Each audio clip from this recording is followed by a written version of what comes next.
Welcome to Dollars, Lifestyle, and Charity, a finance podcast for gamers. Romans and I are both money guys, but we're also gamers, so we wanted to put this pod together to help gamers like us with some of their tough money topics that can sometimes feel as hard as a Souls boss. We're talking budgeting, saving, paying off debt, and how to not fall for all the traps life throws at you. Grab a health potion and let's start stacking gold IRL.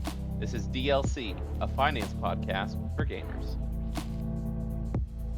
Welcome to Dollars, Lifestyle, and Charity, a finance podcast for gamers. I'm Scruffy, this is Romans, and today we are going to be talking about the problem in the gaming world. It's a $188 billion problem, and it's growing, but is it growing as fast as we expected it to be? So today, Romans and I are going to be going through talking about some of the different aspects that make up the gaming industry as a whole, which, as I kind of already said, this year hit $188 billion market cap, which is pretty big. Yeah, I guess I'm confused. Why are we calling it a problem again? Because it's just a big number. Is that why? It's like, oh my god, it's so big, it's scary. Well, we're going to get into it a little bit in Okay, the episode, but sure. I I think don't there's know some what that's things happening around that here. I just stand over here. listen, you could have read the show doc. Yeah, true. Not gonna happen. I like to keep it spontaneous. Let it run. Let's see what happens. I'm curious. Hey everyone, let's learn together from Scruffy why it's a problem. But I'll tell you what, out of the 108 billion gaming problem, we just figured out I spent $155 in gaming. So out of $188 billion, I am $155 of it. So I'm a high spender. There you go. The biggest whale in the gaming industry, Romans. But yeah, there's some specific things we can get into why I think there's some problems with the gaming industry. We've talked about it all year. Overall prices are going up pretty dramatically. Microtransactions, my goodness, the people are being microtransacted into the ground in games. I think there's a lot of subscriptions that have begun being too aggressive with their pricing. Xbox Game Pass just went up again a couple of months ago. And there's been some major layoffs and studios full on closing, even though gaming has hit new records in profitability. Studios are still closing and laying off massive amount of employees. And in this episode, we're going to break down some of the numbers and what it means for you, what it means for the gaming industry as a whole, and where maybe you should be focusing as a content creator.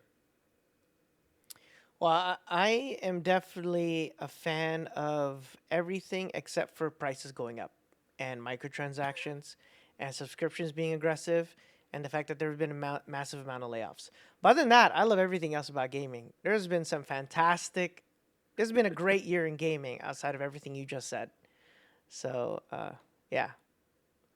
Well, Yeah, I think there have definitely been some really good games that have come out, and it's been a good year for games in that respect. But it's an interesting place to be, like, as you look at the industry as a whole. I think there's some good things, but then there's also some things that are not the best. hit me with the first one. I can't wait to learn. What is the first problem?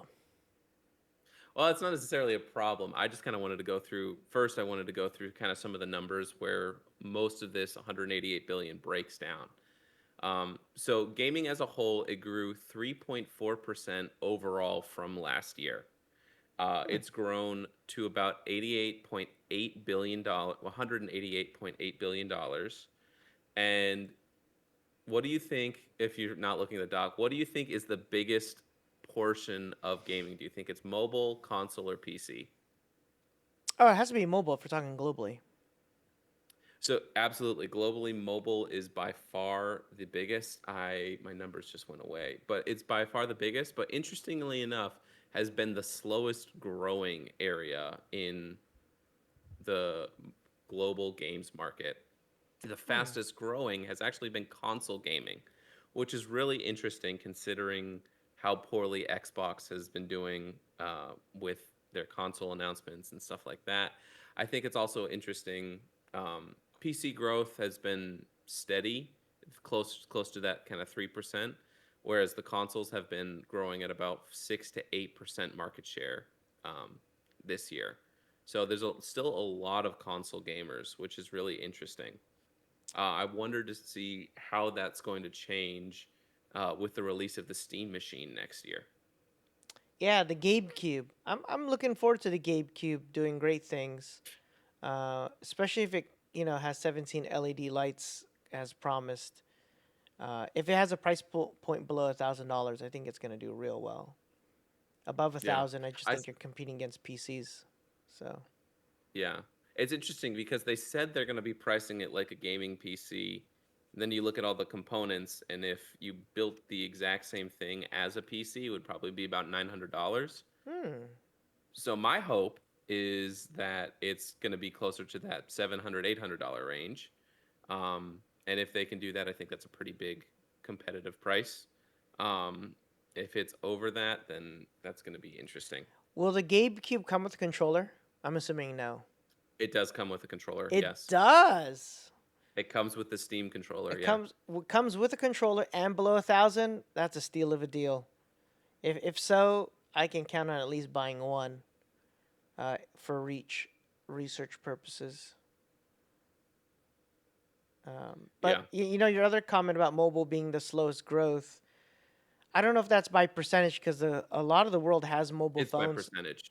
Yeah. Yeah, so like if you're saying it's only grown by 5%, but if it's 10 times bigger than console, where it's a smaller percentage growth, but it's still a larger number of users that are using it. It can be a little finicky about how you look at that.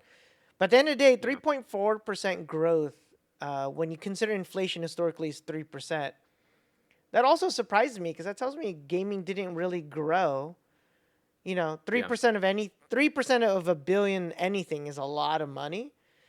But I'm actually kind of surprised. I wonder if there's a lag there because in my mind that actually seems like very minimal growth. I thought it'd grow by 10% or more.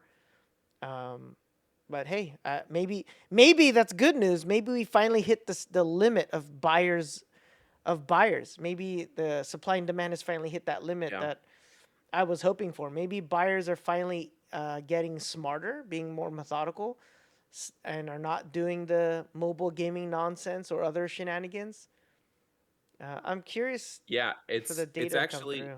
Hmm. there is some data on that already. Mm. Gen Z gamers in 2025 spent somewhere between, on average, 20 and 30% less on gaming this year than they did last year. Is that because COVID and we're getting more and more used to doing things off our phones? I definitely think that's part of it. I don't know for certain because the data I was seeing was more just like Hmm. spitting out the data, not necessarily giving reasons. But I think that is part of it. People are also Gen Z starting to get a little bit older and having to like actually have jobs and like have families and stuff now.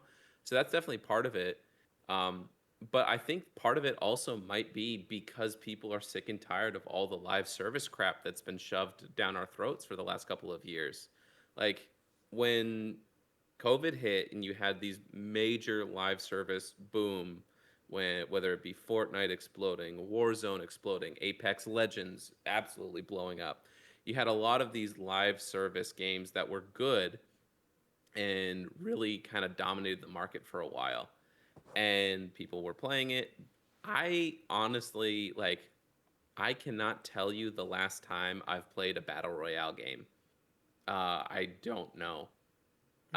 I played a ton of that in COVID with friends because that was how we could hang out.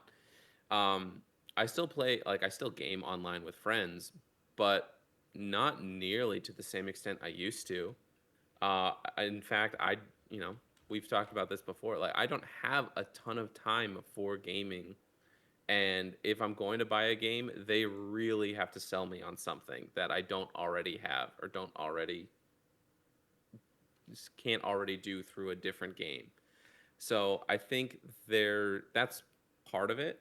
And I think just in general, I hope It's just consumers being a little bit more smarter with their dollars. And I think this was not this year, but last year when Skull and Bones came out, the first quadruple A game that no one purchased because it was just garbage. I think we've finally crossed out of that age of, oh, this is a X studio game. I have to pre-order this game. It's going to be so good. I don't pre-order games anymore. I will the last pre-order that I wanted to do was Jedi Survivor, but I still didn't do it because I wanted to be able to see, like, okay, is this actually going to run? And this was before I had a gaming PC and just had my console.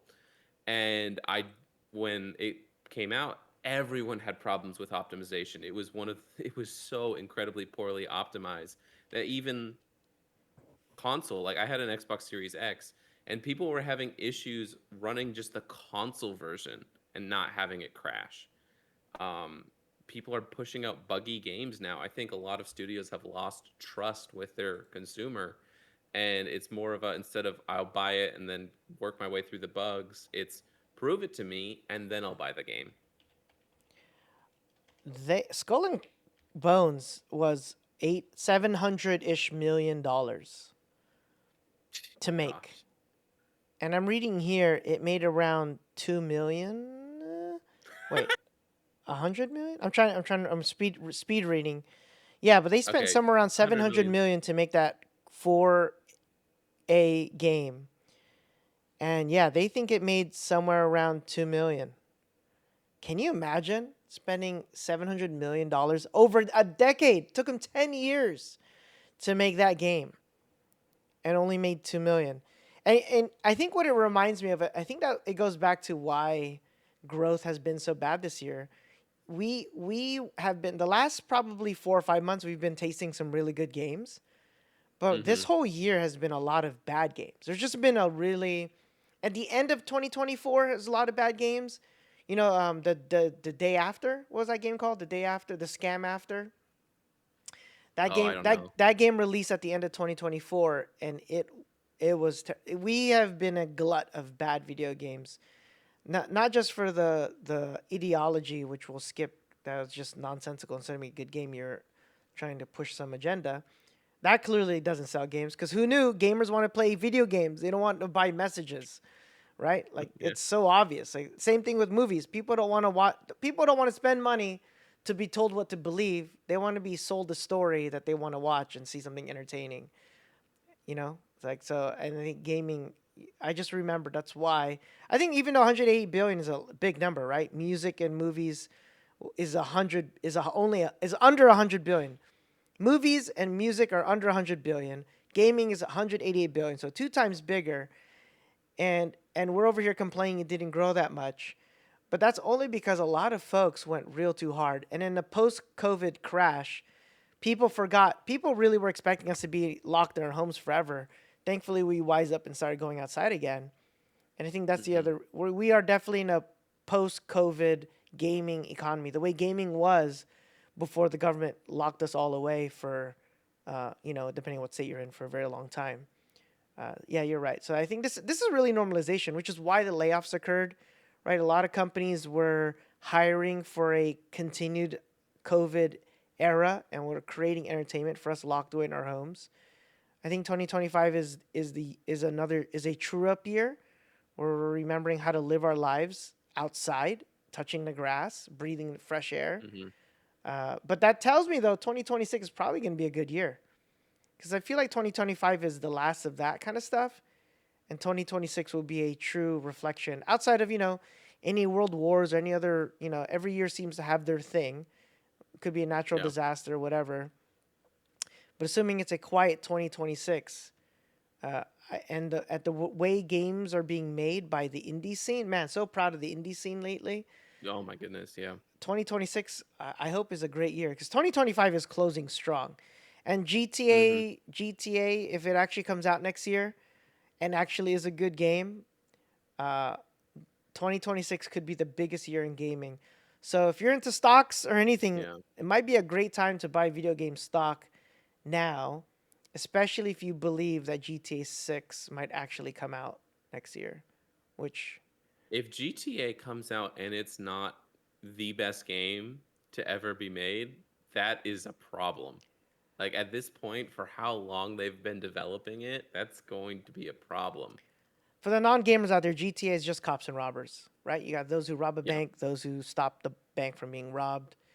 Then there's role playing, so there's a whole kind of layers of human shenanigans that happen in that. Assuming the developers allow it, deep down they hate it, but they can't deny the money that comes pouring in. So Yeah. uh, even they are not that smart. Which goes back to, will they pull off a good GTA?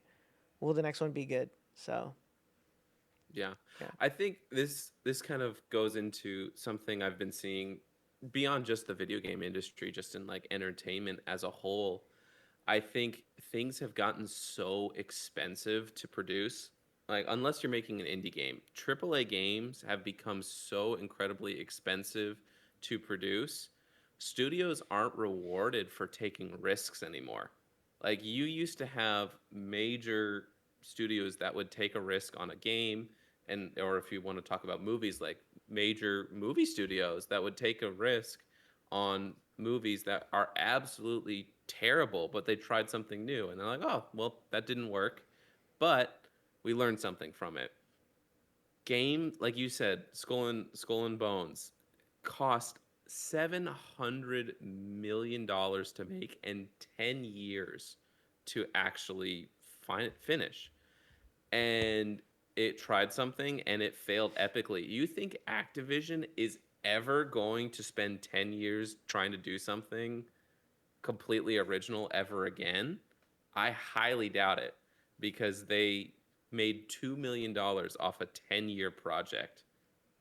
That is, I do not want to do the calculation on the internal rate of return on that because, oh my goodness, that is absolutely atrocious. So it's forced a lot of these big AAA game studios to stop taking risks, stop innovating, and make something that's going to sell. And I think that's what you saw with like Kill the Justice League is you had this game studio that's known for these Arkham games, and they're known for innovating, doing something different, never before seen. And they're like, well, we could do that. Arkham Kill the Justice League still made money. People hated it with a burning passion, but it still made money. I think net it still made money.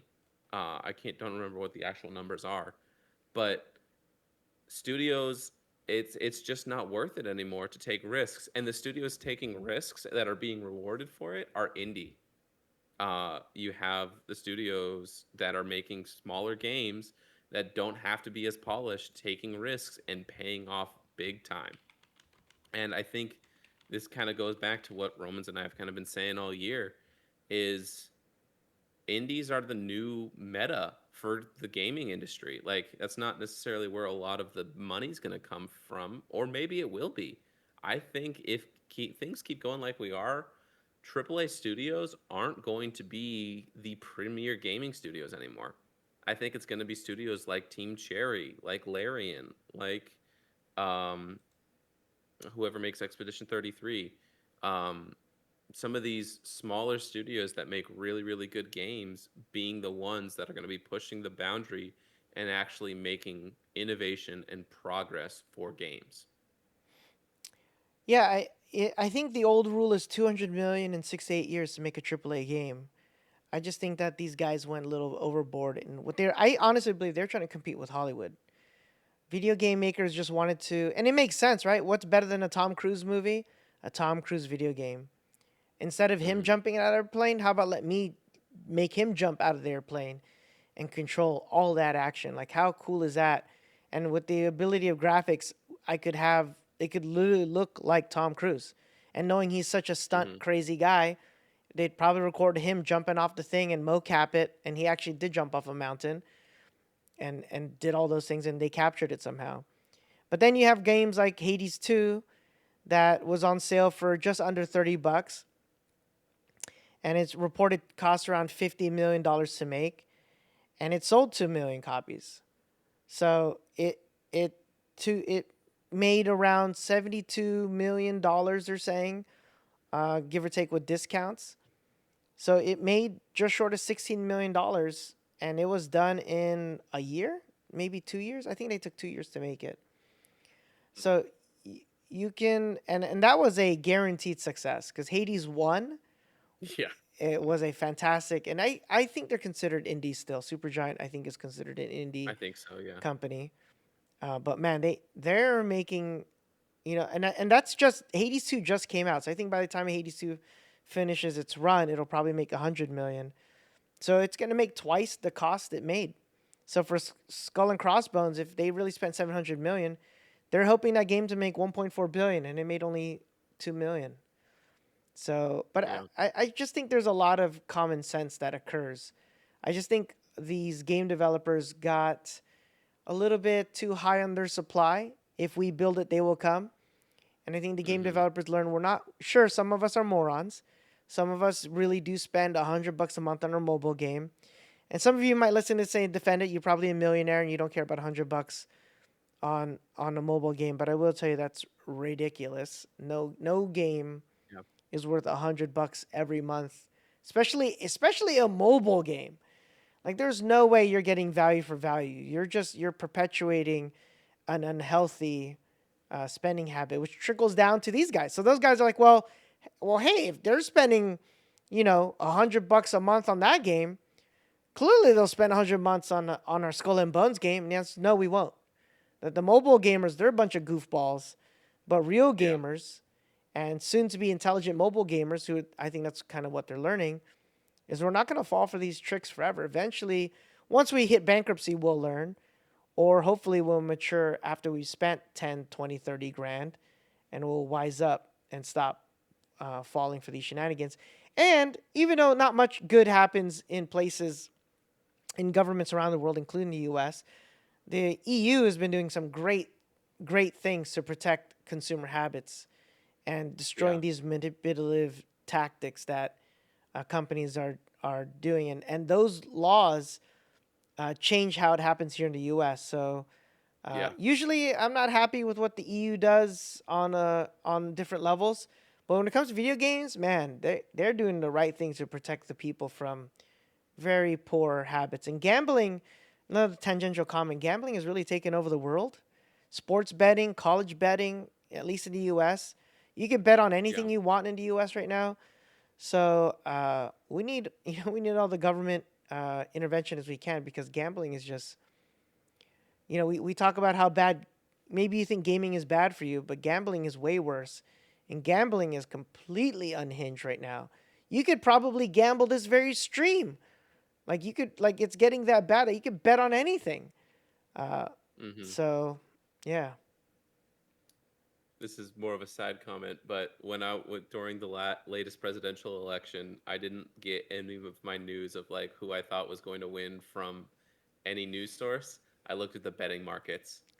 Legitimately, that is actually where I thought like, okay, what do people actually think is going to happen? And the betting markets were right.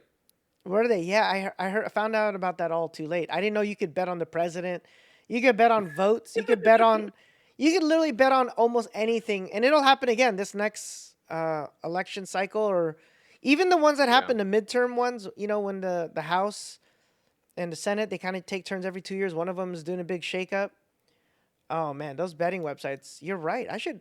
Well, the problem is I don't want to perpetuate it, but to be honest with you, probably they have the real facts because their money's on running on the line.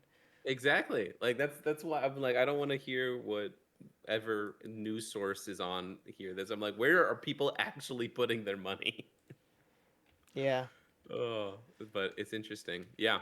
I think so. What does this actually mean for like just gamers in general? I think we've seen consistently over this year costs have gone up across the board, whether it be subscriptions, whether it be for just games themselves, for the items in games. Costs are consistently rising. I hope that that changes, but unless gamers truly do get wise and put their foot down and say that they are not willing to be spending 70, $80 for a game, there's no reason for games to stop going up in price if they can just keep doing it. Like this is what's happened with colleges. Is this is more of a tangent, but people have spent so much money in actual spending money for college that it has just drawn the price of education completely through the roof. And I think that gaming is going to do the exact same thing if unless gamers get wise. Yeah, I hope the mob mentality eventually matures in its spending habits. Uh, in some ways, we're probably benefiting from it because they're funding all these free games. Like, well, you pay for Yeah. Marvel Rivals, but I don't pay for Marvel Rivals. So, but thanks to you guys paying for it, I'm probably getting a good Marvel Rivals game. I can't wait to use Rogue. She's a long time favorite as a kid. If you watch the Hmm. animated series, Rogue is just so cool. And Gambit is way too hard to use. My goodness, I do not have the time. I like to fly around, poke people with a stick, and throw them off a map. That's about the extent. Although I will tell you, Magneto, what a great time! I had Oh, it's no. so much fun. It's so much fun. I ate 70,000 damage because I blocked every single one of Scarlet's ults. If there's a Scarlet, I have to be Magneto just to deny that ult because it's just so funny, right? If my And now team, that you have yeah. two bubbles, you can protect yourself and one of your supports. God, that and honestly, that's what fixed it for me because I was a very selfless player. So I'd bubble some fool who'd waste my bubble. So I'm there standing with my silly shield getting destroyed. But yeah, Magneto is such a good place. Total tangent. What a great time. And I just finished. What is it when you master somebody? What do they call it? Lord. Lord. Yeah, I almost finished Emma Frost. So I need a new tank because I definitely enjoy being a tank. And when I tried Yeah. Magneto the other day, I'm like, oh my god, he's amazing. He's so much fun. Especially with the Gambit team up with the sword, having a sword back, man. Oh, that sword is so good. The delayed damage it does. I am having a great time as Magneto. So yeah, my son, he's having an okay time because I can't really kill Magneto. Really isn't a damage dealer, if you will. He's a What do supple. you mean? He has a 3-hit combo for any 200 HP hero. Yeah, but if I solo tank usually, so I gotta, it's hard to, Oh well. keep people alive and stuff. But he's having an okay time. But usually, when I'm Angela, I feed him prey. I'm like, here you go. Here's a healer. Get him. So basically, I can't do that. I can't bully the other team. I'm kind of just holding the line, Yeah. right? So yeah. No, my damage. I'm still Yeah. pumping out 13 to 15,000 damage. I'm doing my part, but when you're Angela, you're legitimately changing the landscape, right? When you pick somebody up, it shifts in that entire push or pull, whatever. Anyways, Yeah. moving on. It's Great, fun. great. Angela's great, but Magneto, thank goodness, I'm having a good time. Um, Yeah. I think the other thing that the shift in the industry has meant for gamers specifically, I think there's been a lot of average big games that get pushed out instead of really great big games. There's a lot of big games that come out that are just kind of meh. I think most of the greatness is coming from indies, um, and I think frankly it AAA games are just too expensive to produce for games to come out that are really great and innovative. I think it's just too expensive. So until that changes, I don't think we're really going to see any AAA games that are truly great. GTA might be the exception to that rule, but I think it's not super likely. it might actually be the death of the single player game. That might be where you're really heading. Why make a Yeah. $200 million single player? The problem with single player games, once you beat it, you're done, right? Once you've gotten through it, Claire Obscura is a great example. Like once you beat it, there are two endings, right? And there's other scenarios, but maybe once you beat that game twice, why would you ever play it again? Other than the fact it's a fantastic game. When instead you could build a game like Marvel Rivals where it makes 100 to 150 million every month, uh, and it continues to tap that same player for more money out of their wallet. Although Marvel Rivals also is free. There's other games that do that, and they charge like Mhm. Battlefield 6. Battlefield 6 Yeah. is having a great run. Call of Duty's not so much because Call of Duty used No. one, they used AI, which ticked off a bunch of people, and two, they made a garbage game with it. Right? It's one Oh thing my to use gosh. AI, but to use it as AI slop and say you made a campaign, and then that campaign has no consistency, no coherency, no continuity. Like none of the C's are there. And the only thing you get is a C is your grade for making a C grade game. So Call of Duty is absolutely burning in a dumpster fire of but Battlefield 6, on the other hand, if they can pump out new maps and they're gonna make, they already are making money, but Battlefield 6 could be the Yeah. best Battlefield since Battlefield 4. And I know maybe to non-gamers out there that's like whatever, 4, 6, whatever. But for the rest of us, that's a huge compliment. Hmm. And Battlefield's gonna make so much money because of if they can execute on those right decisions, which sounds like they kind of are in the right direction. So but to your point, Yeah. why make a game that you can only sell once when you can make a game you can sell over and over again? Uh, so Yeah. It's hard to justify it because the market for these multiplayer live service games is so big. And if you can tap that market, that's where you'd want to be if you're a business. So I think as a gamer, because of that, it just means vote with your dollars. Be smart about what you spend money on and support good games. If there's a great game that comes out, support it. Uh, don't just throw your money around willy nilly to whoever is out there. Don't pre order games. Be smart. yes, So, as far as what this means for content creators, it's this is one of the things that you guys were talking a lot about at Reach is it's important to find your niche because there are so many games out there now. Like if I know I was talking with one of my friends who's a streamer who was playing a game that had just come out on release, and that he wasn't actually getting any new audience because all of the other streamers were also playing that brand new game on release. And in fact, some of his existing viewers weren't there because they were also wanting to play this game uh, for the future. So he actually lost audience playing this brand new game. So be smart with the games you're playing on stream and focus on what your specific niche is. yeah. Streaming is just more of a. Are you building a community? Or are you building a TV show? I think a lot of creators get stuck in I'm building a TV show and forget that the one of the core tenets, the core magical moments of streaming is the level of interactivity you can have with someone on the internet that you don't even know. Right? Like we're Mm, recording this, it's not live.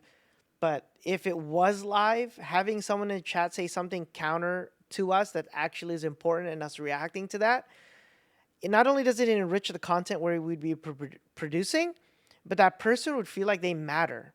And then imagine if 100 of those people feel like they matter, then 1,000, then 10,000, and it's over. You win. Honestly, at 1,000 concurrent viewers, you're pretty much at end game for the average content creator. You'd be making a very comfortable living, and if you can scale well and build a team well and be a good manager and be a good coach and just a good boss, you could really build something out. Yeah, when it comes to creators and choosing their games, it's just that you just fall into the problem. You fall into the trap of the shinies. What's shiny this week? Let me go follow that. hmm And what's shiny next week? Oh, I have, and then you'll justify it. Well, I have Game Pass, so it doesn't matter. I can play whatever. It's on Game Pass anyways. But what I would tell you is that's a trap. Like, what is your community? Who is your audience? What kind of experience are you trying to curate that is unique to yourself and your personality and who you are as a content creator so that the people that need that find out you exist and then you deliver it well. hmm So what I try to tell people is from a restaurant example, just sell one really good hamburger. And but then if you change games, you've just changed your hamburger, right? Your recipe to a good hamburger is a good meat, a good bread, and that's the basic hamburger. Obviously, there's a lot of things that should happen beyond that, but that's the most basic thing. I'm selling a patty, I'm selling bread, cook it right, and I serve it to you delicious fresh. What am I doing next week? Yeah, so I was selling you Battlefield burgers. Now I'm selling you Arc Raider burgers. because Arc Raid is the new hotness. What happens is I'm a Battlefield person. I like Arc Raiders, it's cool and everything, but I'm a Battlefield person. When are you gonna sell me a Battlefield burger again? I'm sorry, we only sell Arc Raider burgers. Well, I don't play Arc Raiders. I don't care about that content. Well, that's all I'm serving. So you can either stay here or you can go somewhere else. Oh, I'll go somewhere else. That's okay. No, no, no. Don't leave. Where are you going? You. I thought you liked my burger. Yeah, I only had that burger last week. I didn't really eat that many burgers. I don't really care. I want to go get a Battlefield burger. You gonna serve it? No. Okay, then I'm gone. And then they're like, man, why aren't I growing? Because you keep changing the burger every week. And so people don't know what they come for. And then some folks say, well, I'm variety. That's how it's always going to be. I'm going to play what I want to play. And so my answer to that, that's fine, but you got to realize that the viewers are going to say the same thing to you. You're going to play what you're going to play. I'm going to watch what I want to watch. And it may not be you at all. Because, as funny as we all hope we are, we ain't that funny. Especially if you went from Civilization 6 to Arc Raiders. Like, what? Well, we're going to go from a thinky game to a shooty game? Like that is a tough transition.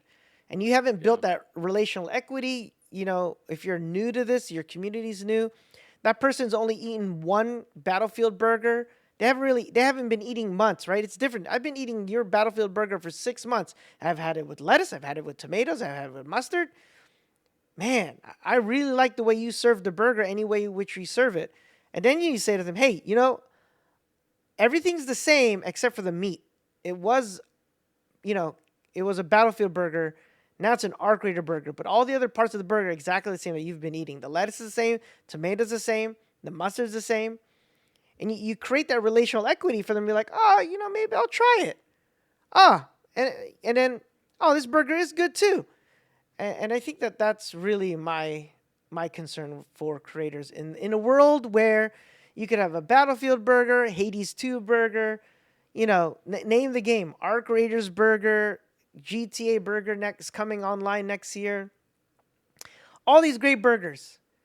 But I would tell you, your community, you need to really understand what the heck your community is about. Maybe your community is about the buns. We're not even about the burger meat. We are the buns community. It takes a while because people don't want buns, right? They might like big buns, but not.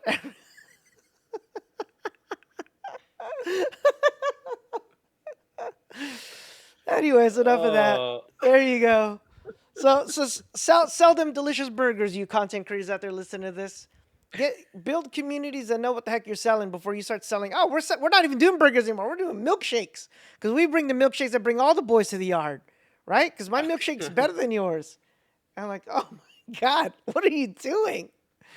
Did you just do two innuendos back to back? You're hot, right? That's right. I like big all buzz. right. All right, let's wrap this baby Anyway, up. back to gaming. Romans, what do you want? What would you like to see in 2026 from the gaming industry? Like, if you were the one who was pulling all the levers, what would you want to see? What changes would you want to see? I would like to see a respect to time and a more reasonable. Again, I'm taking this from the perspective of a gamer. I would like Hmm. games that respect me and my time, and stop trying to employ me to do their battle passes of death. Every 30 days, another battle pass, bruh. I have 2 hours a week to game, and you want $60 every 30 days for these battle passes? Are you crazy? So if but all the revenue comes crashing down. So I want the indie folks to continue to step up. Indie people Yeah. are continuing to break the AAA model. The indie guys are continuing to break everything that the AAA industry is demanding that happens. And I believe the AAA industry was actually doing it for insulative purposes. If we force every game to be 200 million in 7 years to develop, there's only so many people who can keep up with that, and all you indie guys Yeah. can just die. And so I am loving the fact that indie game guys are having their moment in the sun, that they're flourishing, that they're selling millions and millions of copies, that they're making. For any indie developer to make, I guarantee every indie developer, because I just take it from an entrepreneur perspective, You just want to make enough to support your family. No indie developer out there is making a game to make, well, obviously they would love it, but they would love it to make enough to feed their families and justify with their wives, their husbands, their brothers, sisters, mothers, aunts, uncles, whoever they are, that they didn't waste, 5 years of their life making a game that made like $1,000. Uh, but the fact that indie developers, you can confidently say you can actually make $1 million these days if you make a game that people actually want to play, and you're not just Mhm. doing AI slop or ripping somebody off. Those are all good reasons for the indie scene to continue to grow and prosper and really show the devs what's up. And let the dev guys, let the double A, triple A guys still make great games, but hopefully they know that we want good games and not stupid messages that nobody cares about. Because Yeah. if we cared about it, we would have bought your garbage games in the last 3 years. Clearly, we don't. Get over yourselves and just make good games we want to play. Yeah. That's good. I definitely agree on the indie side of that. What I want to see is really want to see single player games stay around. I think we've had some really good single player games that have come out this year, and I want to see single player games that are really, really good stick around because going back to what we were talking about a little bit earlier about like the movie industry and stuff like that, gaming and playing like a really good single player game is a story experience that no other media can tell like video games because you are the superhero, you are the star of that game, and it allows you to experience a story by being in the story, not just experiencing it, but you are it. And it's unique, it's something that's really special, it's really fun, and I really don't want it to die because it is something so special. So I really hope that there are studios that take that seriously and understand that that is something special that needs to continue. Well, Final Fantasy 17 isn't coming out till 2029, so buckle up there on that one. For me, Final I have Fantasies never have played a single Final Fantasy game. I'm the opposite. Final Fantasies that literally have defined my life. Like Mm, each one that I have played, I have missed a couple because things happen, but 15 destroyed my soul. It is such a painful, it is a painful game. It's probably the best in a delightful way, but it's definitely mm. not a game that leaves you feeling, oh, it's like your Clair Obscur. Didn't your Clair Obscur kind of end in a Oh painful yeah, manner? Yeah, yeah. right. We don't have to get into it, but it also ended in a very, so 15 hit actually manages to hit that trope in a different way. Literally, I can't remember the last time I cried playing a video game. Sometimes movies make you cry. Final Fantasy 15 was the last game that made me cry. And before that, I think it was 12. So maybe I should say it another way. Final Fantasies are the only video games that make me cry. Mm, I'm trying to remember. I think I cried at another game. Very rarely do games make me emotional, but man, hmm 15, 12. It makes sense, right? It's the Final Fantasy. Every time they make it, it's the final one. So a lot of finality occurs.